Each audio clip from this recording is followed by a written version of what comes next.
Et salut tout le monde. On Hello est tout en le train de monde. se marrer. On est en train de se marrer avec Luisa parce qu'il y a un gros countdown 3, 2, 1 avant de lancer le meeting qui met toujours la pression. Euh, Salut Luisa. Salut Raph et salut tout le monde. C'est cool, on a déjà un peu de monde. Il y a 13 participants pour le moment. Et ça arrive, c'est en train de monter. On va attendre un petit peu. Et peut-être je peux raconter un peu comment on s'est rencontrés. On s'est rencontrés l'année dernière à la School of Product où tu présentais déjà ce sujet. J'écoutais la conférence et en plus j'étais en plein dans un sujet comme ça, un peu de comment bien structurer mes métriques, comment essayer d'éviter qu'elles partent dans tous les sens. Donc ça avait attiré mon attention, on s'était contacté, tu m'avais proposé même de un petit peu m'aiguiller si j'avais besoin. On avait pris contact comme ça et puis on a repris contact au début de l'année pour, pour que tu viennes participer à ce live. Donc déjà, merci beaucoup d'être là, Louisa. Je suis super content. Ouais, bah pareil, avec plaisir. Et ça me fait toujours plaisir de venir parler de capillarité. Et effectivement, je l'avais présenté la première fois il y a 1 an à la School of Product, la conf, et ça avait super bien marché. Enfin, on voyait qu'il y avait un certain engouement quand même, je pense, pour ça et puis la data en général dans le produit. Enfin, pour moi, c'est un vrai sujet qui me tient à cœur et j'ai l'impression que c'est un sujet qui grandit aussi et qui mature. Et du coup, là, ça sera ce contenu un petit peu adapté. On vous a fait un truc un petit peu custom, rien que pour aujourd'hui avec Raph. Donc il y aura une partie cas concret en live, ça va être rigolo, ça va être bien.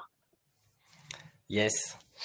Tu veux peut-être, ça fera venir les gens, te présenter déjà il y a déjà 20 participants, Oui, peut-être en quelques lignes, quoi. ouais, ça marche. Alors j'avais une slide dédiée, mais on peut la faire en attendant, Ouais. comme ça on perd pas de temps. Hop, je vous spoil un tout petit peu. Du coup, donc moi je m'appelle Louisa. J'ai une carrière, classique de PM, de plus d'une dizaine d'années.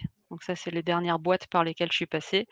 Et classiquement, j'ai fait une, trajectoire où d'abord, j'étais product owner, puis c'est devenu product manager, puis c'est devenu, lead et puis, mon dernier poste en CDI, c'était, CPO d'une boîte de contenu qui s'appelle Mime. Et puis il y a 1 an et demi, j'ai fait le switch vers le freelance. Donc là, je suis, en mission longue, chez une boîte qui s'appelle Rimowa, qui est une marque de LVMH. Donc je suis passée aussi du côté grand groupe, au fur et à mesure, je me suis aussi spécialisée dans la data. Donc chez Rimowa, j'ai commencé en data product manager, et maintenant je suis, lead data governance. Donc un parcours à la fois au début, c'était très startup scale-up. J'ai fait une bonne partie dans la creator economy et donc après je vais vous montrer un exemple dans la creator economy. Et puis là, je suis passée du côté grand groupe, donc c'est très intéressant aussi. Trop cool. Merci pour la présentation du coup. Petite intro, enfin ouais, petite présentation du sujet. Donc on va parler KPI Tree, mais comme vous savez, moi j'aime bien quand c'est actionnable et interactif. Donc l'idée c'est que effectivement, Louisa va nous présenter un petit peu quand même, nous expliquer ce que c'est que le KPI Tree, à quoi il sert, dans quel contexte. Et puis ensuite, on va un peu s'amuser ensemble. Donc vous voyez en bas du chat, en bas de la section, vous avez un chat et vous avez une section aussi questions. Donc n'hésitez pas d'abord à poser vos questions et dans le chat à réagir. On va faire un use case en live. Donc je pense que je vous demanderai un peu d'aide pour réaliser ça. Allez, je te propose qu'on démarre du coup, Louisa, et c'est à toi. Allez, c'est parti. Donc, merci encore d'être venue. Donc, je m'appelle Louisa et puis, je viens vous parler d'un outil qui m'a bien servi et qui s'appelle le KPI Tree. Et moi dans ma pratique produit, je crois beaucoup en 2 choses, et la première c'est la communication visuelle. Parce que j'ai trouvé que, ça a toujours eu plus d'impact de montrer quelque chose, voilà, avec une image ou quelque chose de concret, plutôt que de le décrire avec des mots, que ce soit à l'oral ou à l'écrit. Et je crois également beaucoup en la data. La data dans la vie d'un produit ou, dans une expérience de PM, on en a besoin, alors j'ai envie de dire tout le temps, mais notamment à 3 moments clés. Donc on en a besoin en phase d'exploration, quand on cherche à identifier des opportunités, voilà, de fonctionnalités à faire, de bugs à résoudre. En phase de discovery, on a besoin de data. On en a besoin au moment de la prise de décision. Quand on a notre liste d'idées, voilà, priorisées dans notre backlog ou sur la roadmap, comment on priorise? Idéalement, encore une fois, avec de la data, parce que si on n'a pas de data, c'est juste un combat d'opinion, c'est un peu dommage. Et puis on a besoin de data au moment de la phase d'évaluation. Donc une fois qu'on a fait la feature avec les devs, on l'a livrée, on veut mesurer l'impact, idéalement, et dans ce cas-là, pareil, on a besoin de la data. Si, on fait la fusion de la data et de la communication visuelle, ça nous donne un outil très sympa qui est le KPI Tree. Donc en termes d'audience, alors moi j'ai une carrière produit, mais le KPI Tree ça peut être utilisé, par, n'importe quel rôle qui manipule des KPI. Product ça marche très bien, mais, market ça marche bien, grosse, équipe data évidemment, équipe sales, voilà. À partir du moment où vous avez des métriques ou des KPI, vous pouvez construire un KPI Tree. Ensuite, alors j'aurais pas la prétention de dire que cet outil, est miraculeux et qu'il va résoudre tous vos problèmes de data, et de communication. Faut le voir comme, un outil de plus à mettre dans votre boîte à outils et puis à tester si vous en voyez, l'intérêt. En tout cas moi ça m'a été utile et je viens pour vous présenter là du coup, l'outil et puis aussi un retour d'expérience, concret de comment on peut le faire et ce qu'on peut faire avec. Voilà, donc je reviens pas sur mon parcours, juste donc ce que je vais vous présenter, alors ça sera pas de la vraie data, de ces boîtes-là, mais ça sera basé sur quand même, du très concret et du très réel. C'est juste, les chiffres ont été un petit peu modifiés. Alors, avant d'aller plus loin, on va voir un exemple de la créateur économie. Donc je vais juste en une slide expliquer ce que c'est pour ceux qui connaissent pas ce secteur d'activité. Donc Creator Economy, moi j'ai fait 2 boîtes de la Creator Economy, je suis passée par Jelly Smack et j'ai été CPO de Mime. Creator Economy, c'est un secteur d'activité qui a commencé avec, l'avènement de YouTube. C'était en 2005. Donc au début YouTube, c'était des gens normaux qui avaient juste, des hobbies, des passions et puis, qui avaient envie de transmettre et de communiquer ça, avec, des vidéos, tout simplement. Donc ils uploadaient juste des vidéos et les gens intéressés allaient les regarder. Progressivement, les vidéos, ont fait des vues, ont attiré des audiences, il y avait des viewers et petit à petit qu'il y avait, beaucoup d'utilisateurs sur YouTube, est arrivée la monétisation de YouTube. Donc progressivement, il y a eu de la publicité qui a été mise en place, il y a eu des, systèmes de contenu sponsorisés, des systèmes d'abonnement et donc petit à petit, il y a aussi d'autres boîtes qui sont apparues dans la creator economy. Ce secteur d'activité-là, est devenu, monétisable. Dans la creator economy, quand on parle de contenu, c'est n'importe quelle forme de contenu numérique, donc YouTube, vidéo, mais ça peut être des images, ça peut être des newsletters, ça peut être des podcasts. Voilà, tout ça, ça fait partie de la creator economy et en termes de vocabulaire, quelqu'un qui crée du contenu, on appelle ça un créateur ou une créatrice. Voilà, si vous avez une chaîne YouTube, vous êtes un créateur, de vidéos sur YouTube, par exemple. Voilà. Donc on va voir un exemple là-dessus, quelques exemples de la creator economy, donc il y a plein de boîtes qui se sont créées là-dedans maintenant. Exemple de produits à abonnement, donc moi j'étais, chez Mime, qui est une boîte, avec des pages qui ont, des images et des vidéos. Substack, c'est creator economy aussi. Substack, ce sont des newsletters et puis, Patreon pour ceux qui connaissent. Donc Patreon, c'est un système de mécénat où souvent les créateurs, créatrices créent du contenu gratuitement sur une autre plateforme, par exemple des vidéos sur YouTube, mais ils encouragent leur audience à aller s'abonner, sur Patreon, pour leur reverser un petit montant tous les mois, par exemple 5 € par mois s'ils apprécient vraiment le contenu, dans le but d'aider le créateur, la créatrice en fait à vivre de son contenu-là et à pouvoir continuer à créer du contenu. Alors ce qui est intéressant ici, c'est que, ces 3 produits-là à abonnement, on s'abonne pas à la plateforme tout entière. C'est-à-dire on prend pas un abonnement à Substack et je peux voir tout le contenu de Substack. C'est qu'on prend vraiment un abonnement par créateur, voilà, par page, par newsletter et on peut en prendre plusieurs. Donc par exemple Substack, moi je suis abonné à 2 newsletters.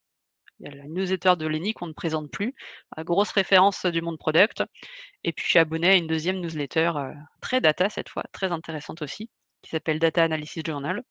Et donc je paye, un abonnement à la newsletter de Lenny et puis un deuxième abonnement à la newsletter Data Analysis Journal. Voilà, maintenant qu'on a posé, le contexte, de l'exemple, on va pouvoir passer, au concret du KPI tree. Alors, qu'est-ce que c'est qu'un KPI tree? Donc là, j'ouvre sur une définition plus générale. Le KPI tree, c'est une représentation hiérarchique et visuelle, donc des KPI les plus importants de votre organisation ou de votre produit. On va prendre un exemple. Donc on est sur un produit d'abonnement de la Creator Economy, Mime ou Substack ou Patreon, les 3 fonctionnent, et on va partir sur le nombre d'abonnés. Le nombre d'abonnés, c'est quand même, quelque chose de très important en KPI, donc on va le mettre en haut. Là, c'est abonnés, donc tout créateur confondu, hein. On mélange tout et on va dire qu'on a 400 000 abonnés payants. Et on va prendre ce KPI et le découper. Donc nombre d'abonnés, on peut voir ça comme le nombre de MAU, donc ça c'est Monthly Active Users. C'est les utilisateurs qui, sont venus sur ma plateforme au moins une fois au cours des 30 derniers jours. Et ce MAU, on le multiplie par le pourcentage, de MAU qui payent pour au moins un abonnement. Donc on peut appeler ça un taux d'abonnement. Donc si j'ai 1 million de MAU et que 40 d'entre eux payent au moins un abonnement, on a nos 400 000 abonnés payants. Donc ça veut dire aussi que les 60 restants, en fait, ce sont des abonnés gratuits. Donc souvent, sur ces plateformes-là, il y a une base gratuite, donc on a quand même accès à une sous-partie du contenu, et donc après on peut s'intéresser à des problématiques, de conversion de ces abonnés gratuits en abonnés payants.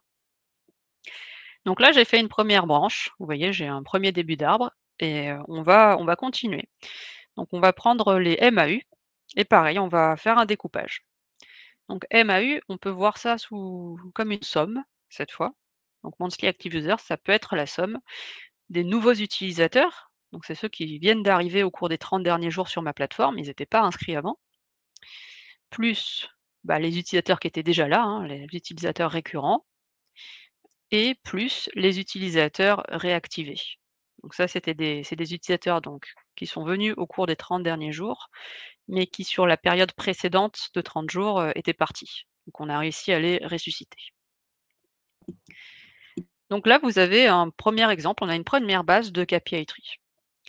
Et vous pouvez le voir là, en fait, c'est, les 2 branches qu'on a faites, c'est plutôt mathématique. On a une multiplication et puis on a une segmentation, assez simple. Donc ça, c'est ce qu'on appelle une branche mathématique. Voilà. Donc pour aller plus loin, je vais vous montrer un deuxième type de branche pour aller, plus loin dans la subtilité de ce qu'on peut faire avec un KPI tree. Donc, on va repartir des, nouveaux utilisateurs en bas à gauche. Donc là, je vais changer de slide et juste pour que ce soit plus, visuel, je vais les remettre tout en haut et on va refaire un découpage. Alors, on repart des nouveaux utilisateurs, et puis je vais faire d'abord une première branche encore mathématique. Voilà, c'est souvent les plus simples. Donc nouveaux utilisateurs, on peut les découper eux aussi et on peut voir ça, alors là avec une vision un petit peu grosse marketing, on peut voir ça comme la somme des utilisateurs payants et des utilisateurs organiques. Alors attention, payant ici, c'est une notion grosse marketing. Ça veut dire que c'est des utilisateurs que j'ai recrutés en faisant de la publicité. Donc c'est-à-dire que j'ai payé pour des campagnes de publicité, voilà sur Facebook, sur les réseaux, sur Google et cetera, que des personnes ont vu le lien, ont cliqué, sont tombées sur mon site, et se sont inscrits dans la foulée. Donc ça, c'est ce qu'on appelle utilisateur payant en langage marketing. Et par opposition, on a les utilisateurs organiques, donc c'est ceux qui sont venus s'inscrire, alors qu'ils n'ont pas vu de pub. Ils sont pas arrivés par le biais de la pub. Assez naturellement, quand, moi je suis arrivée chez Mime, avec mon équipe product, on s'est demandé, les utilisateurs organiques, s'ils n'ont pas vu de pub en fait, comment est-ce qu'ils sont arrivés sur le produit? Comment ils ont pris connaissance, que ça existait et qu'est-ce qui a suscité assez d'intérêt pour qu'ils viennent? Pour répondre à cette question, on a fait un truc, très product, on a fait de la discovery. Donc on a, simplement diffusé un petit questionnaire directement sur la plateforme. Une seule question, ou comment est-ce que vous avez découvert, Mime? Et puis on leur a mis, quelques réponses pré-remplies. C'était nos hypothèses. Donc on s'est dit, peut-être qu'il y avait du bouche à oreille, ou peut-être qu'ils ont lu un article à un moment. Et puis on a pris grand soin de leur laisser un champ libre, si jamais, ils étaient venus par, un autre moyen. Les réponses à ce questionnaire, moi m'ont surprise parce que, bah, la principale source d'utilisateurs, organiques, je la suspectais pas du tout, et la plupart des utilisateurs organiques venaient sur Mime grâce aux créateurs et aux créatrices eux-mêmes. En fait, quand des créateurs créent leur page sur Mime, créent un compte sur Mime, ils ont généralement déjà d'autres comptes sur d'autres réseaux, d'autres plateformes, notamment Instagram par exemple, avec souvent déjà une belle audience, des centaines de milliers de followers, ça arrive. Et assez naturellement, lorsqu'ils se créent un compte sur Mime où, ils essayent aussi de générer du revenu pour vivre de leur contenu, ils demandent sur les autres plateformes, ils encouragent leur audience, bah, à les suivre et à venir s'abonner. Et ça nous faisait, bah, une énorme source d'utilisateurs organiques. Il y avait aussi d'autres sources, bon, dont on se doutait un petit peu, mais qui finalement, étaient vachement plus anecdotiques en termes de nouveaux utilisateurs recrutés. Vous voyez cette branche, je l'ai faite en pointillé et c'était le fruit de recherches utilisateurs. On était vraiment dans de la discovery, c'était pas, une évidence ou c'était pas une segmentation vraiment, évidente, c'était pas, une formule mathématique, claire, et cette branche, c'est une branche qu'on appelle hypothétique. Donc c'est un deuxième type de branche qu'on peut utiliser dans le KPI tree. Donc c'est pour vous dire que le KPI tree, la base, c'est quand même très data, c'est très, mathématique, et on peut faire plein de branches mathématiques, mais on peut tout à fait se permettre d'ajouter des branches hypothétiques, comme là avec de la recherche utilisateur, et on peut même se permettre d'ajouter des vraies hypothèses. C'est-à-dire qu'avant même d'avoir construit cette branche avec les réponses, on aurait pu faire la branche avec, nos hypothèses d'équipe produit de, bah, on pense qu'il y avait du bouche à oreille et cetera. Ah, c'est tout à fait acceptable, et c'est quelque chose sur lequel on peut revenir aussi pour le modifier plus tard. Donc branche hypothétique, vous pouvez la faire comme là avec de la discovery quanti. Ça se fait aussi avec, du quali, c'est-à-dire des entretiens utilisateurs. Alors on aurait pu interroger 10 utilisateurs, pendant 1 heure chacun en leur posant des questions. Vous pouvez aller voir vos analytics produits, si vous avez Amplitude ou Mixpanel, explorer un peu la data, voir comment vous pouvez segmenter les choses, et vous pouvez même aussi aller interroger sinon, bah, vos équipes sales ou, custom success qui connaissent bien les utilisateurs ou les clients. Tout ça, c'est des sources d'informations que vous pouvez utiliser pour construire des branches hypothétiques sur votre KPI tree. Ok, donc en fait, Louisa, je me permets, je te coupe du coup. Donc le KPI tree, c'est un outil qui permet d'avoir une représentation visuelle des métriques qui font partie de ton produit en fait. Et par rapport à ça, ensuite, tu as deux manières de faire. Soit tu as déjà de la data ou tu as déjà des métriques que tu suis et tu les organises de manière mathématique, pour les lire de manière mathématique. Soit tu as encore tu te poses encore des questions et tu vas créer des branches hypothétiques qui vont te permettre de savoir les actions, finalement, les actions à mettre en place, des actions éventuellement de discovery pour aller justement confirmer ces branches-là. Est-ce que c'est ça? Est-ce que j'ai oublié des choses? Ouais, non, c'est assez clair. Donc ce 2 types de branches, donc très mathématiques et puis hypothétiques, et effectivement hypothétique, c'est challengeable dans le sens où des fois il faut creuser ou alors on peut le faire de différentes manières aussi, mais surtout l'idée c'est qu'on peut se permettre même si on n'est pas sûr, on peut se permettre de construire des branches, bah, hypothétiques, d'où leur nom. Ok. Voilà Moi, donc moi, ça pour, m'avait servi. Enfin, je te fais un ouais, petit parce que là, je vois la branche mathématique. Ce qui m'avait pas mal servi, c'est justement ce qu'on voit là, le MAU. Alors nous, le MAU, c'était, enfin, peu importe. On avait également le, le nombre d'utilisateurs actifs par mois comme KPI, et je l'avais découpé à la manière qu'il est présenté ici là dans le KPI tree, donc les nouveaux utilisateurs, les returning users, donc les utilisateurs du mois dernier, et ceux qui avaient donc les abandonnistes qu'on avait réussi à réactiver. Et en faisant ça, en fait, c'est ce qui est super intéressant, c'est qu'en fait tu vois tout de suite là où t'es bon et là où t'as des lacunes. Tes nouveaux utilisateurs, tu vois, par exemple, on avait fait une campagne d'acquisition, et donc sur le mois, logiquement, on avait retrouvé beaucoup de nouveaux utilisateurs dans le calcul du MAU. On avait pas mal de returning et on avait zéro reactivated, tu vois. Et donc, en fait, ça te permet de savoir où est-ce que tu peux mettre tes efforts et te dire, OK, bah là, j'ai lancé, par exemple, sur ce mois-ci, une campagne d'acquisition trop bien. Returning, on n'est pas trop mal, mais en fait, là, ceux que je viens d'acquérir, bah, je veux les garder au mois prochain. Donc là, il faut absolument qu'on mette nos efforts sur les returning users et peut-être que les reactivated, ça sera dans un second temps et ça peut rentrer éventuellement même dans une roadmap now, next, later et te dire, bah voilà, le reactivated user, c'est une opportunité à saisir dans les prochains mois. Mais pour le moment, déjà, si on est bon sur l'acquisition et qu'on arrive à garder nos utilisateurs, notre MAU va augmenter et donc ce KPI qu'on suit et qui est important pour nous, on va avoir un impact positif dessus. Ouais, Donc ouais, voilà un peu. exactement. Super feedback.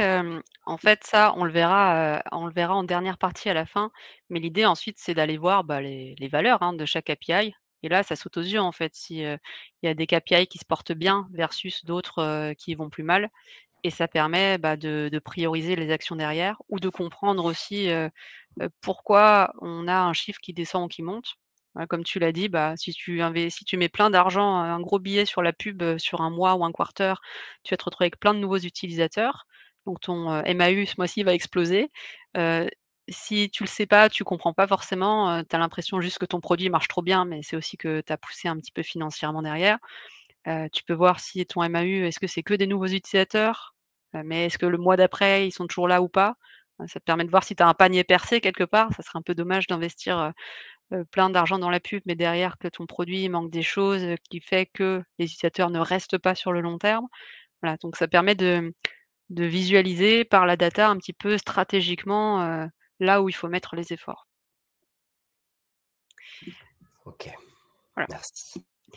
Donc ça, c'était la première partie. Donc normalement, là, vous avez compris, ce que c'est qu'un KPI tree et puis, comment on le démarre.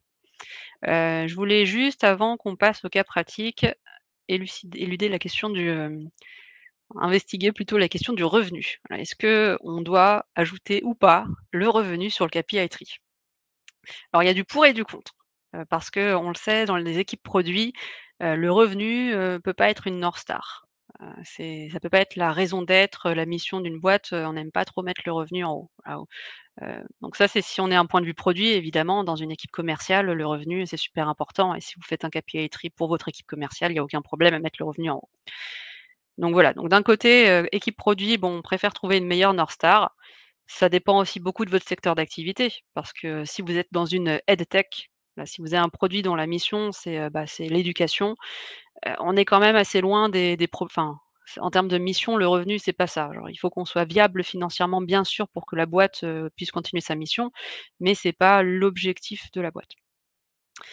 Et puis, à l'inverse, alors, surtout de nos jours, il faut quand même qu'on s'assure que ce qu'on fait, est viable financièrement. Il y a quand même beaucoup de boîtes, qui, sont, très dépendantes, du ROI, de ce que va délivrer, la roadmap là sur les prochains quarters. Le contexte économique est pas simple. Ça dépend aussi du secteur d'activité. Creator economy par exemple, la mission de la creator economy, c'est de permettre aux créateurs de vivre de leur passion et les boîtes de la creator economy reversent en général 50 à 80 du revenu capté aux créateurs et aux créatrices. Dans ce cas-là, le revenu, bah, est très proche de la North Star quand même. Je vais vous montrer du coup comment on peut figurer le revenu. Donc c'est un exemple sur un KPI tree, sans le mettre tout en haut. Donc là, on est sur la Creator Economy, on a nos abonnés, ça c'est très important, et on peut se dire que nos métriques alimentent notre arbre et que le revenu est le fruit de cet arbre. Donc là, on va, mettre le revenu, on va faire preuve de, hem, de créativité visuelle et on va mettre le revenu, mais on va pas le mettre tout en haut. On va le mettre comme un fruit de l'arbre. Donc le revenu, pour le calculer à partir des abonnés, c'est assez simple. C'est une formule mathématique encore une fois. On reprend les abonnés ici, donc nombre d'abonnés payants, qu'on multiplie par le nombre moyen d'abonnements par abonné. C'est comme moi avec mes 2 newsletters, les utilisateurs sont peut-être abonnés à plusieurs pages ou à plusieurs créateurs, qu'on multiplie par le prix moyen d'un abonnement. Et ça nous donne le revenu, là qu'on peut mettre avec une belle image de fruit. Donc voilà, après encore une fois, est-ce que vous voulez mettre le revenu sur votre KPI tree ou pas? Ça dépendra vraiment de votre équipe, de votre secteur d'activité et si vous voulez le mettre sans qu'il soit tout en haut, c'est possible sous cette forme. Merci Louisa. J'ai une question de Stéphane Priou, mais je sais pas si Ouais. tu viens d'y répondre ou pas. Je vais l'afficher quand même. Tu la vois bien ou pas? Est-ce que tu peux nous réexpliquer le lien entre ta North Star métrique et ton impact business et si vous avez hésité avec d'autres North Star métriques? Je pense que la première partie, tu viens d'y répondre en fait. NSM et impact business. Mais la deuxième partie, peut-être faire un focus. Ouais. Bah, là, du coup, effectivement, on voit le lien direct entre, quelque chose alors, je dis pas forcément que c'était, la North Star, le nombre d'abonnés, j'ai mis ça pour faciliter. En vrai, par exemple, chez Mime, on avait essayé de faire un truc à, North Star, c'était le nombre de créateurs créatrices qui gagnaient au moins X par mois. On pouvait se dire: «Bah, du coup, s'ils gagnent X par mois, c'est une vraie source de revenus pour eux». Et on avait regardé la data pour, fixer, le X par mois. De mémoire, c'était quelques centaines, d'euros. Hem et donc nous, on voulait un nombre, de créateurs créatrices qui arrivaient à vivre avec la plateforme, en fait. Ok, est-ce qu'on a répondu à ta question, Stéphane? Yes, ok, super. Entendez par impact business, bah, c'est impact sur les, ah oui, donc ça, c'était la Non, question, hein? non, c'était ma Ouais, question, c'était pour demander à Stéphane. ouais. Après, à côté de ça, justement, on va s'amuser là dans le use case qu'on va faire dans quelques minutes. C'est maintenant? Bon, bah super. Ah, ah, ah. Bonne transition. On va justement s'amuser un petit peu à faire un use case en live. Et du coup, bah, on va essayer de trouver la North Star métrique. Et bon, en réalité, il y a toujours plusieurs possibilités, hein. Il n'y a pas une réponse, comment, une bonne réponse pour la North Star métrique, je pense. Mais en tout cas, on va essayer de répondre à ça. Je te laisse reprendre la main, Louisa. Ouais, tout à fait. Alors je vais vous présenter, un use case. Alors on a choisi un use case différent là, on va sortir de la creator economy, heu et donc on prend un truc, radicalement différent. On est dans une EdTech, donc dans le domaine de l'éducation, une app qui s'appelle Lily.cool, qui est une app française, une petite start-up, qui est très, très bien. Donc c'est pour, avoir un exemple radicalement différent. Comme ça, vous voyez plusieurs choses et peut-être qu'il y en a une qui s'appliquera plus à votre propre domaine que l'autre. Alors Lily, pour vous donc je vous présente l'app, le produit, en 2 minutes et puis après on passe au use case. Si on n'a pas le contexte, c'est un peu compliqué de se projeter sur des KPI. Donc Lily, c'est une app à destination plutôt des professeurs des écoles, et dans une deuxième partie, des parents d'enfants de 4 à 12 ans et la mission de cette app, c'est d'aider à développer les compétences psychosociales des enfants. Donc quand on parle de compétences psychosociales, c'est des choses comme, apprivoiser ses émotions, la confiance en soi, la prise de parole, le fait d'accepter l'erreur, voilà des choses comme ça. Cette app, donc 2 types d'utilisateurs, professeurs des écoles et puis un petit peu parents, et puis ça marche plutôt par des systèmes de licences achetés par les collectivités, et en fait les collectivités mettent des licences à dispo des professeurs, d'écoles primaires, et ces professeurs peuvent accéder au contenu pour ensuite, bah, les utiliser et faire des ateliers en classe pour enseigner ces compétences-là aux enfants. Alors l'idée c'est donc c'est une app, il y a une app mobile et une app web.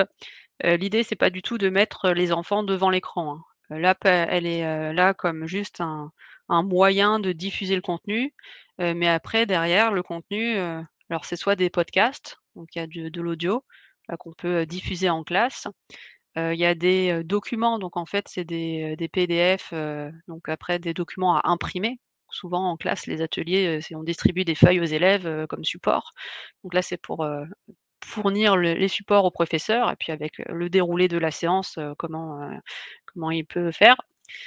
Il y a des jeux et pareil, en fait, c'est pas des jeux pour mettre les enfants en face de l'écran, c'est des jeux, comme, des jeux de mime, par exemple, pour, travailler la prise de confiance à l'oral. Donc dans ce cas, l'app, elle va juste donner le mot à mimer et après, le téléphone, il reste pas, en face, de l'enfant.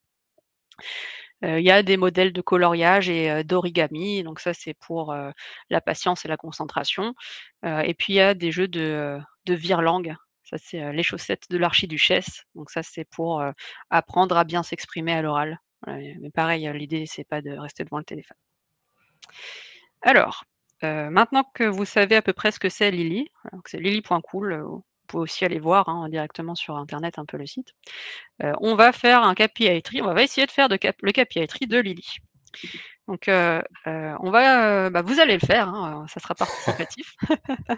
Moi, je sais déjà faire des KPI tree, donc là, ça va être votre tour.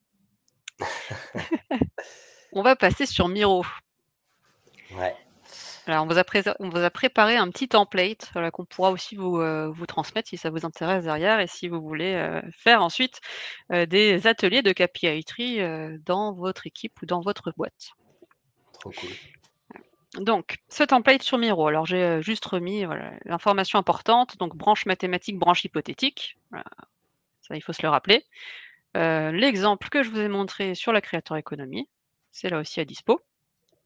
La petite fiche Lily.cool qui réexplique qu'on est dans une EdTech. La mission, c'est de développer les compétences psychosociales des enfants. C'est important pour la North Star. Il faut que ce soit en lien avec la mission. Voilà, les types d'utilisateurs et puis le contenu qu'on trouve dessus. Et après, on rentre dans le concret. Donc l'idée, c'est qu'à partir de ces informations, on va faire le KPI tree ou une tentative de KPI tree pour Lily. Donc, comment on fait un KPI tree? Donc une façon de le faire qui peut être intéressante, c'est si on n'a pas forcément la North Star sous la main, voilà, il y a des boîtes où on n'est pas encore assez mature, où on n'a pas des OKR clairs, voilà, c'est pas grave. Il y a encore plein de boîtes qui sont pas à ce niveau de maturité, où il n'y a pas une belle North Star claire.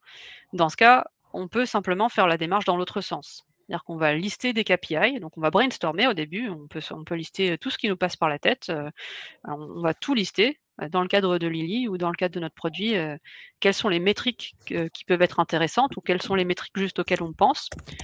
Et puis après, on fera notre marché là-dedans. Et puis on va essayer d'en trouver une qui sera la plus proche de la North Star ou qui sera plus importante que les autres. On va la mettre tout en haut et puis on va commencer à construire un arbre comme ça. Alors peut-être, on peut peut-être demander dans le chat des idées de KPI et de métriques. Donc pour cette app qui est dans donc EdTech, il y a du contenu, il y a du web, il y a du mobile, il y a des utilisateurs avec 2 personas. Voilà, qu'est-ce que vous auriez en tête? Vous pouvez balancer vraiment tout ce qui vous passe par la tête, il n'y a pas de mauvaise réponse. On veut un max de KPI. Donc allez-y, n'hésitez pas dans la section chat à nous donner vos idées. Donc taux de complétion des activités. Ok. J'aime bien celui-là, il est pas mal. Bon allez, moi aussi j'en donne un. Le temps passé à réaliser des activités. Ah, je vois que Cyrielle a la même idée que moi. Margot nous dit le taux de rétention.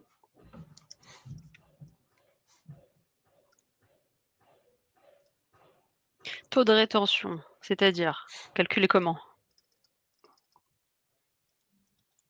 Taux de rétention des utilisateurs, d'un utilisateur sur une session.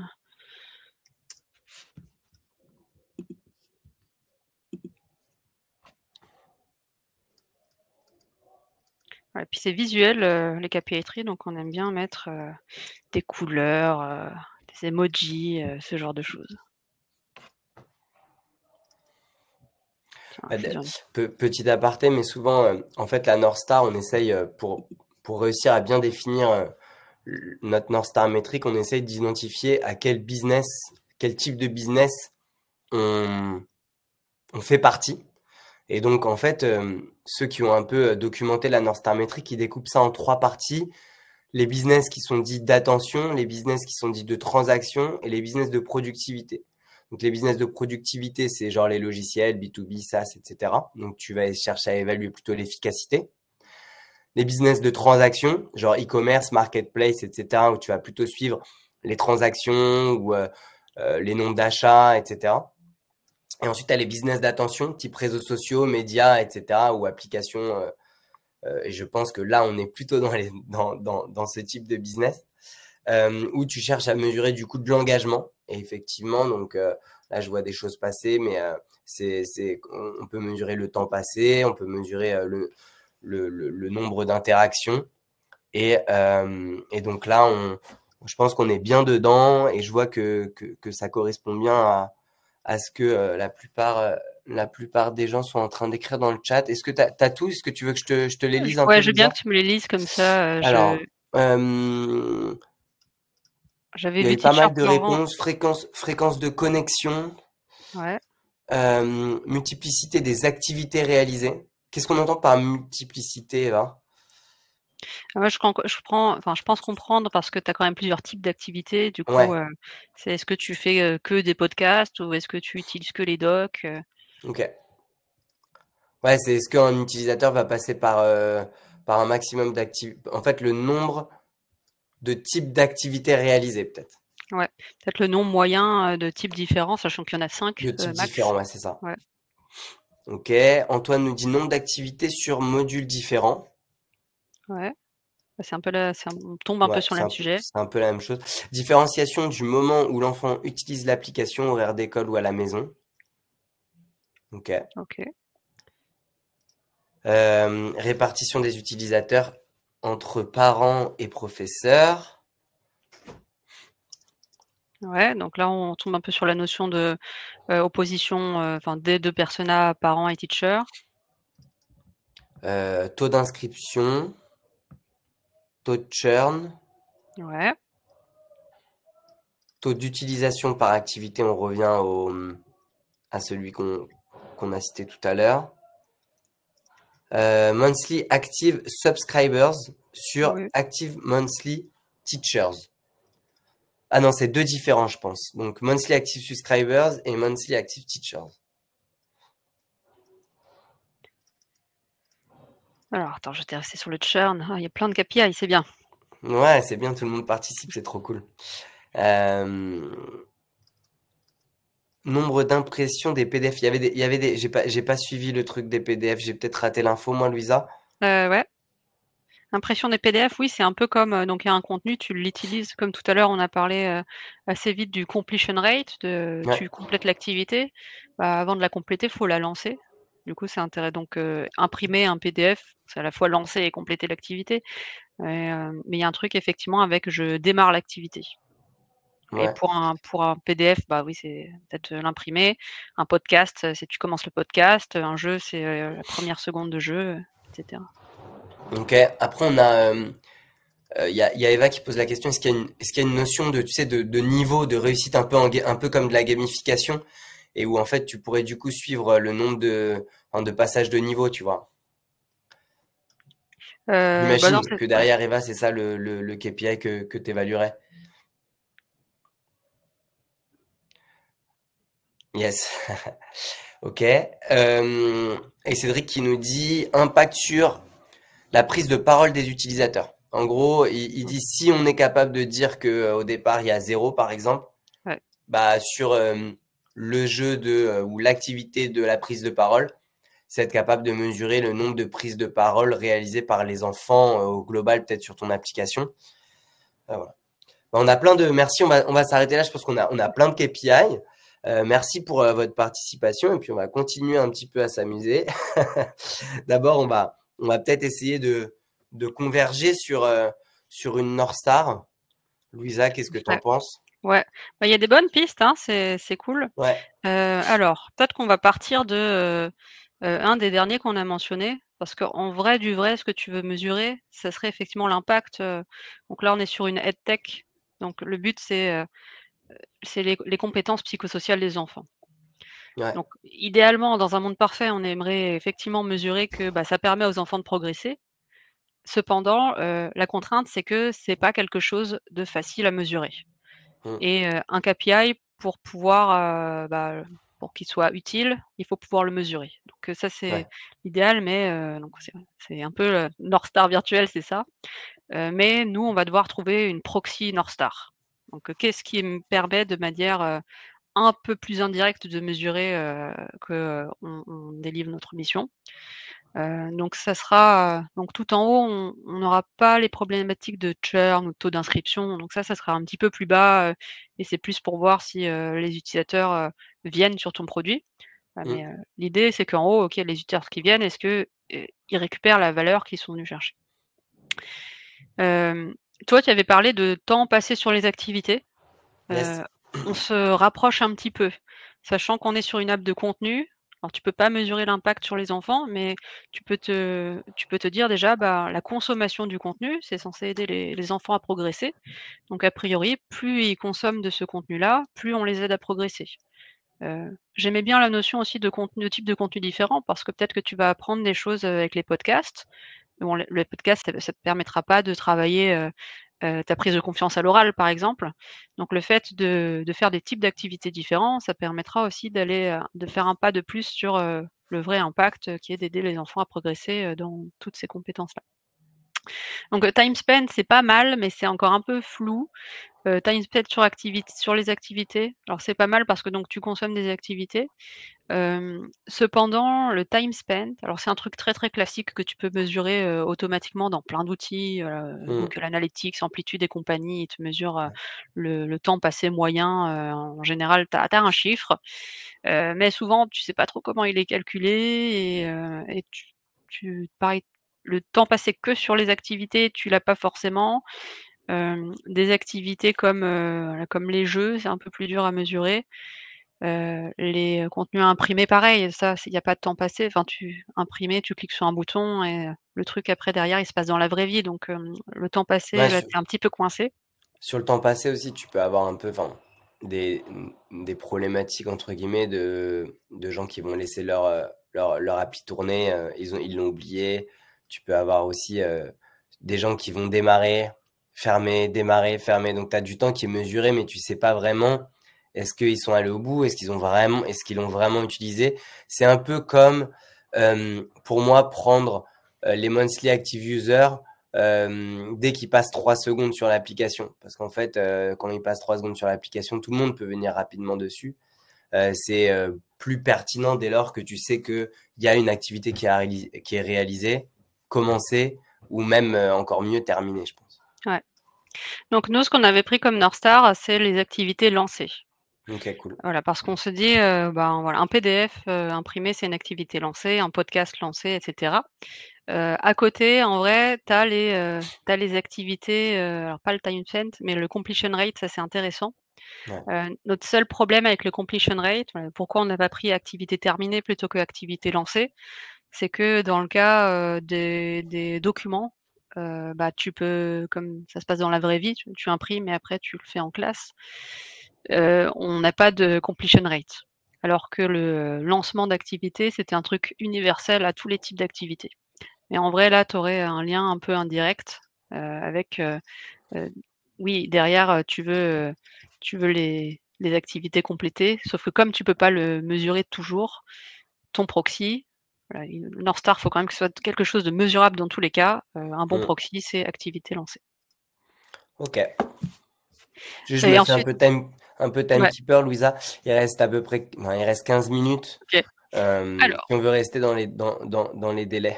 ça Parce marche. qu'après, les Alors, gens commenceront à avoir faim, donc ouais, c'est pas déjà le cas. c'est clair. Alors, pour aller plus vite, je vais vous montrer, comme ça je perds pas de temps à copier-coller les choses sur Miro. Je vais vous montrer, un exemple de réponse. Il y a pas de bonne Ok. réponse universelle aussi, hein, même KPI3, on peut le faire de plein de façons différentes. En tout cas, bravo pour avoir, essayé, enfin fait l'exercice. C'est pas forcément simple, surtout au début, et surtout quand c'est un produit qu'on ne connaît pas. Donc je vous montre là, une réponse possible que nous on avait adoptée. Donc en retard, c'était le nombre d'activités, lancées. On était sur une vue Excuse-moi, tu mensuelle. peux te mettre en diapo, excuse-moi Louisa, je pense Ouais, qu'on verra mieux. Ouais, c'est vrai. merci Allez, beaucoup. pas de problème. Voilà, c'est comme elle était cachée celle-là. Merci. Voilà. Donc nombre d'activités lancées et ça pour le découper, donc on prend les monthly active users qui font des activités, parce qu'on a aussi des monthly active users, bah, qui lancent pas d'activités. Alors ceux-là, on savait pas trop ce qu'ils faisaient sur l'app, mais ils existaient, heu et qu'on multipliait par le nombre de sessions par utilisateur par mois. Grosso modo, un utilisateur, est-ce qu'il lance l'app, 1 fois par mois, 2 fois par mois, 3 fois par mois? Et qu'on multipliait par le nombre moyen d'activités par session. Ouais, et on avait mis là le session duration, c'était quelque chose d'indirect qui avait aussi un lien avec le nombre d'activités par session, mais on préférait le nombre d'activités par session. Et puis après, on pouvait découper pour analyser, donc on avait aussi des choses que je vous ai pas mises là pour pas perdre de temps, mais de types différents d'activités. On savait qu'en moyenne, les utilisateurs, ils étaient plutôt sur, 2,8 types d'activités différents. Et tout ça, ça nous permettait d'avoir des leviers pour, savoir si, alors est-ce que du coup, il nous faut plus de monthly active users? Ou est-ce que ces monthly active users, il faut qu'on les fasse venir plus souvent sur l'app? Voilà, au lieu de Mmh. 2 fois par mois, est-ce qu'il faut les venir 3 fois? Ou est-ce que pendant une session, il faut qu'on essaye, qu'ils fassent, plus d'activités? Et donc pour ça, il faut évidemment aller voir les chiffres. Donc nous, c'était à peu près 2 sessions par mois, les utilisateurs, et ils faisaient à peu près, 2 activités par session. Et on pouvait se dire: «Bah, ça serait bien s'ils faisaient une troisième activité, idéalement d'un autre type», parce que comme ça, ils bénéficient, d'une d'un autre aspect du contenu et ça permettra vraiment d'aider une autre compétence. Et donc c'est comme ça, avec ces informations-là qu'on a orienté aussi la roadmap. Ce que je trouve hyper intéressant, Louisa, aussi, là, dans l'exercice qu'on a fait d'avoir les KPI de tout le monde, bah, c'est que du coup, tu vois, on voit le niveau de granularité. Et donc, en fonction, soit on s'est positionné. En fait, je pense que la difficulté, c'est de vraiment passer du temps d'abord à trouver sa North Star. Et quand tu as ta North Star ensuite, bah, à aller la décomposer parce que finalement, on voit que pas mal de KPI qui ont été donnés sont dans la décomposition de la North Star. Et donc, le risque, c'est que si tu commences trop bas, tu vas avoir beaucoup de mal à découper. Et donc, faut vraiment passer du temps à trouver cette North Star pour avoir vraiment un bénéfice au KPI tree. Tout à fait. Alors, donc pour finir, je vais vous montrer quelques exemples de OK, on se dit qu'on a construit un KPI tree, qu'est-ce qu'on en fait maintenant? Ce serait un peu dommage de le laisser là dans un coin et de l'oublier. L'idée, c'est que ça serve de support, pour réaliser des choses qui ont de l'impact et pour délivrer de la valeur. Donc, il y a 3 cas d'usage. Alors je vais aller vite pour pas dépasser. 3 scénarios. Donc le premier, c'est, priorisation sur la roadmap. Le deuxième, c'est rapport de données et le troisième, c'est analyse des racines d'un problème. Donc, roadmap, vous avez 2 situations possibles. Donc soit vous avez déjà une North Star claire dans votre boîte, et soit vous avez pas de North Star et dans ce cas, vous aurez plutôt, un genre de liste, de courses, de toutes les demandes, qui viennent de tous les côtés. Donc pour prioriser, donc une fois que vous avez votre KPI tree, si vous avez votre North Star, c'est assez facile. Vous allez de haut en bas, tu vois, une session de brainstorm, un workshop, et vous pouvez vous poser sur chaque KPI et dire: pour faire bouger ce KPI dans le bon sens, quelles sont les idées qu'on a ou qu'est-ce qui est dans notre backlog et qui peuvent, faire bouger les choses? C'est une première méthodologie.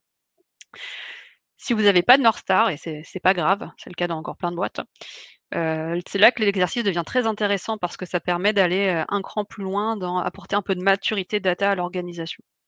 Donc si vous n'avez pas de North Star, vous faites l'exercice inverse. Vous prenez votre liste de courses et vous faites l'exercice pendant un workshop de vous dire: «Bah, cette demande, cette fonctionnalité, cette correction de bug, en fait, ça va apporter quoi en termes d'impact sur les métriques?» Et vous les mappez sur votre arbre. Donc là, c'est toutes mes flèches orange. Voilà, et on peut se dire: «Ah bah ça permettra, de faire rester les utilisateurs et ça va augmenter le taux d'abonnement» et cetera. Alors là où c'est encore plus intéressant, c'est que ça peut permettre de repackager votre, liste de courses en initiative, avec un impact data. Donc au lieu de dire, en Q3, on va faire ça, ça, ça et ça, vous regroupez les choses qui impactent les mêmes KPI et vous dites, au lieu d'avoir 10 features, on a 3 initiatives. Il y en a une qui, va permettre de faire revenir les utilisateurs, une qui va permettre, d'augmenter le taux d'abonnés et dans chacune de ces initiatives, bah, voilà ce qu'on va faire. Donc là, c'est les éléments de votre liste et comme ça, vous allez complètement transformer un truc qui était, bah, un backlog, voilà, une liste de courses et je fais juste ce qu'on me demande en fait, on fait les choses pour avoir de l'impact sur le business, et sur les métriques et c'est ça qu'on recherche au final. Voilà, donc premier cas d'usage. Un exemple, donc je fais un deuxième morceau d'arbre ici, donc c'est la partie créateur. On est dans la créateur économie encore une fois. Tout à l'heure, on a beaucoup parlé des utilisateurs, mais créateur économie, les plateformes, c'est un peu comme une marketplace. Il y a les utilisateurs d'un côté, mais sans les créateurs qui viennent produire le contenu, bah, on n'a pas de contenu, on n'a pas de produit. Donc on cherche aussi à faire venir des créateurs et à les faire rester. Donc les créateurs, donc là, je recommence un deuxième arbre. Donc on veut plus de créateurs, on veut des utilisateurs, mais des créateurs aussi. Et ça, on peut le découper. Alors, on va pas faire, nouveaux, utilisateurs, plus, ceux, qu'on a ressuscités et cetera. On peut le voir comme un taux de conversion sur les créateurs qui arrivent sur le tunnel d'inscription, et ceux qui, bah, vont au bout de l'inscription. Donc on a le nombre de pages vues en début de tunnel d'inscription et le taux d'inscription tout simplement. Voilà, et si on voit que, bah, le taux d'inscription est très bas, par exemple, bah, ça permet de se dire, bah, sur notre roadmap, il faudrait peut-être faire quelque chose, autour du tunnel d'inscription. Il y a de l'impact, il y a un levier là où il y a de la marge, il y a de la marge pour avoir de l'impact. C'était le premier exemple. Deuxième exemple d'utilisation de votre KPI tree. Ça sera pour un rapport de données. Donc, ce qui est très cool, c'est que c'est visuel, on va reprendre là notre exemple avec les nouveaux créateurs, et ce que je vous ai pas dit, c'est que dans la créateur économie, les créateurs, pour pouvoir gagner de l'argent, ils doivent se certifier après s'être inscrits. Donc ils doivent faire tout un processus où ils doivent valider leur identité en envoyant, une photo de leur carte d'identité avec un selfie d'eux pour qu'on soit sûr que ce soit leur carte d'identité. Ils doivent envoyer leurs coordonnées bancaires, ils doivent valider leur téléphone, voilà. Il y a tout un tas d'étapes, assez frictionnelles où on perd des gens dans le process, parce qu'ils n'ont pas envie de faire toutes ces étapes. Donc ce qu'on veut, c'est des créateurs certifiés, sinon ils ne peuvent pas faire de contenu et ils ne peuvent pas gagner de revenus. Et donc on a une notion de taux de certification. On va prendre un exemple pour faire un rapport de données. On va se dire que ça, c'est notre KPI tree. On est l'équipe en charge des créateurs certifiés, et on veut faire, un rapport de données sur, bah, comment les chiffres ont bougé entre Q1 et Q2, par exemple. Donc on prend le KPI tree et assez simplement, on met, bah, les valeurs entre Q1 et Q2. Là, par exemple, j'avais 30 000 créateurs certifiés en Q1 et puis je suis passé à 35 000 en Q2. C'est top, j'ai fait plus 15. Mais du coup, quand on a ça, on peut se demander, «OK, top, j'ai fait plus 15, mais est-ce que mes plus 15, c'est parce que j'ai apporté plus de créateurs, donc mécaniquement, il y en avait plus de certifiés, ou est-ce que, j'ai amélioré mon taux de certification? Est-ce que j'ai fait quelque chose dans mon produit? Est-ce que j'ai retravaillé le design ou est-ce que j'ai enlevé les étapes ou, est-ce que j'ai amélioré la doc? Est-ce que j'ai fait quelque chose qui fait que j'avais le même nombre d'utilisateurs, mais, je les ai aidés à mieux convertir?» Donc c'est là que, en un clin d'œil, en fait, on va pouvoir voir là où ça marche bien et là où ça pêche. Et donc indirectement, on va pouvoir se dire: «Ah, là on est dans le rouge, là où ça va pas, c'est là en fait qu'il va falloir faire des choses pour avoir de l'impact, qui va remonter tout en haut jusqu'à la North Star». Donc dans cet exemple, finalement, il y avait pas mal de pages vues, pas mal de nouveaux créateurs, donc il y avait un afflux quelque part, ou peut-être aussi qu'on a fait des campagnes de pub qui ont apporté du trafic. Mais par contre, le taux de conversion, le taux d'inscription et le taux de certification, bah, ils ont baissé. Donc, là, dans le produit, dans l'interface, clairement, il y a quelque chose à aller voir, il y a quelque chose à faire. Donc voilà, rapport de données, vous pouvez même, mettre un petit screenshot parce que toute cette data, normalement, vous l'avez dans un dashboard à côté, dans heu, un Metabase, un Power BI, un tableau, voilà, quoi que ce soit. Vous pouvez même ajouter un petit screenshot pour avoir une idée de si l'évolution, elle était plutôt constante, ou si c'était quelque chose de plus chaotique. Troisième et dernier exemple d'utilisation du KPI tree, analyse des racines d'un problème. Donc là, pareil, on repart de nos créateurs. On avait vu que notre taux, d'inscription, il était pas bon. Donc, il y a quelque chose à faire dans le tunnel. Et là, bah, on va refaire l'exercice on va creuser, on va aller chercher les causes du problème. Donc on va continuer une branche, on descend là, on descend au niveau des racines et notre taux d'inscription au global, bah, on peut le découper, donc notre tunnel d'inscription, en fait, on peut se dire qu'il y a une sous-conversion à chaque page, à chaque étape du tunnel d'inscription. Donc, comme je vous ai dit, alors le créateur pour s'inscrire, il doit d'abord renseigner des informations personnelles, ensuite il doit choisir sa catégorie, il doit écrire sa bio, il doit choisir des hashtags et puis enfin il doit valider son email. Voilà, tout ça, c'est des étapes, très classiques. Et là, l'idée, c'est de se dire: «OK, taux d'inscription pas bon, mais c'est quoi qui pose problème? Est-ce que c'est quand je choisis ma catégorie? Est-ce que c'est valider l'email?» Il y a peut-être, du coup, il y a peut-être soit un problème d'interface, soit un bug quelque part. Donc on fait ça, on le mesure, hein, ça c'est facile à mesurer pour le coup, et par exemple, on peut voir qu'ici, nous, que c'est, la bio, qui posait problème. En fait, on avait rendu la bio obligatoire, avec minimum, plusieurs centaines de caractères et forcément, on perdait plein d'utilisateurs à cette étape. Donc derrière, bah, on s'est dit: «Bah, on va f soit la bio, il faut la rendre facultative, faire que dans le parcours, ils puissent venir la remplir plus tard ou faire moins de caractères, obligatoires». Voilà, il y avait des vraies actions concrètes en termes de design et de produits à prendre derrière pour améliorer le taux d'inscription. Ouais, c'est génial. Là, on sent la puissance aussi de l'outil. C'est carrément, tu peux aller au niveau de la user journey, donc du parcours utilisateur, de le découper. Généralement, tu l'as traqué si tu as fait les choses correctement, tu as traqué ta fonctionnalité, ton parcours utilisateur, etc. Donc, tu as les données et tu es capable en plus de te dire, dans ce parcours utilisateur, si j'ai un décrochage ici, ça impacte tel KPI qui impacte ma North Star de telle manière. Donc, c'est vraiment, tu peux aller à un niveau, tu pars de vraiment de la North Star et tu peux descendre à un niveau très bas, en fait. Tout à fait. Ouais, on peut continuer, en fait, l'arbre, on peut le continuer à l'infini. Alors, on va peut-être pas, dans une étape d'inscription, on va peut-être pas se dire: «Les champs qui sont remplis», quoique, on pourrait si on veut, si on a des longs formulaires avec plein de choses. Mais oui, on peut continuer de creuser, s'il y a une métrique qui est pas bonne, on peut aller chercher la source encore plus bas. Ok, Voilà, on arrive à la fin, on est dans les temps, je crois, Raph, on est bon? yes, ça va. On aura peu de questions à prendre, Peu de mais questions, bon, c'est pas grave. vous pourrez venir me les C'était quand poser même sur déjà LinkedIn très après. interactif, donc ça va. Ouais, ouais. Alors là, je vous montre au final, bah, l'arbre complet là Mm. qu'on a fait, dans l'exemple de la Creator Economy. Vous voyez, il y a 2. Donc c'est une marketplace comme je disais Creator Economy, il y a abonnés et puis, créateurs. Donc, là, il y a finalement un arbre pour les abonnés, un arbre pour les créateurs. Les 2 ont un impact, sur le revenu. Les abonnés, bah, de manière directe parce que c'est eux qui payent, bah, et les créateurs aussi parce que sinon il y aurait pas d'abonnés. Là, on avait fait encore plus de choses. Donc, là, vous voyez, on peut aller un peu plus loin dans le découpage, notamment sur l'acquisition, payante en grosse, sur, donc le pareil, le processus de certification, on peut le découper en plusieurs sous-étapes et voir où ça pêche. Est-ce que c'est la certification, est-ce que c'est le KYC, de validation de l'identité du créateur ou est-ce que c'est le téléphone ou les coordonnées bancaires ou autres?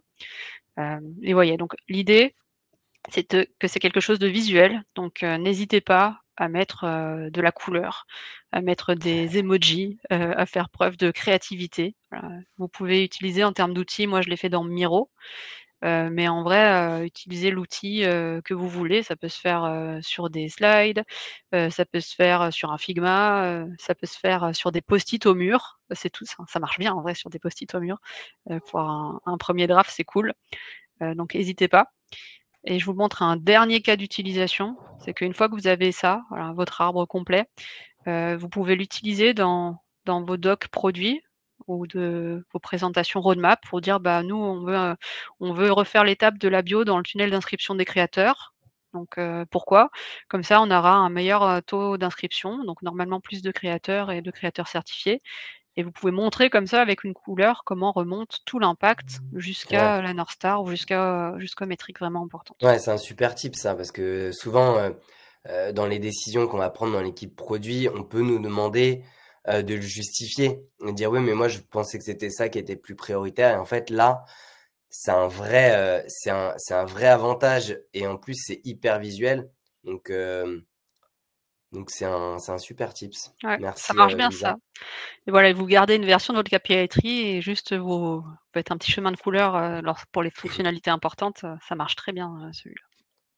On prend une toute petite question parce que ça touche à sa fin, mais elle a été posée quand même. Donc, Laure qui nous demande comment tu prends en compte l'impact de la qualité du trafic sur le registration rate.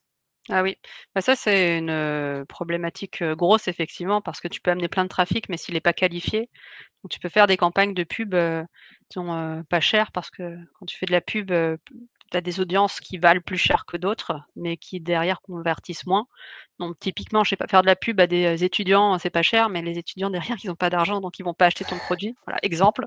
Hem, donc ça, on rentre plus dans des considérations market. Bah, tu peux faire une branche hypothétique, hein, et mettre, par exemple, bah, ton CPM, ton coût par 1000 impressions ou ton coût par clic Et tu peux te dire peut-être que mon coût par clic, il était vraiment élevé, mais derrière mon trafic était plus qualifié, j'ai eu un meilleur taux de conversion. Donc tu peux, faire entrer des métriques, très market et voir ça en lien.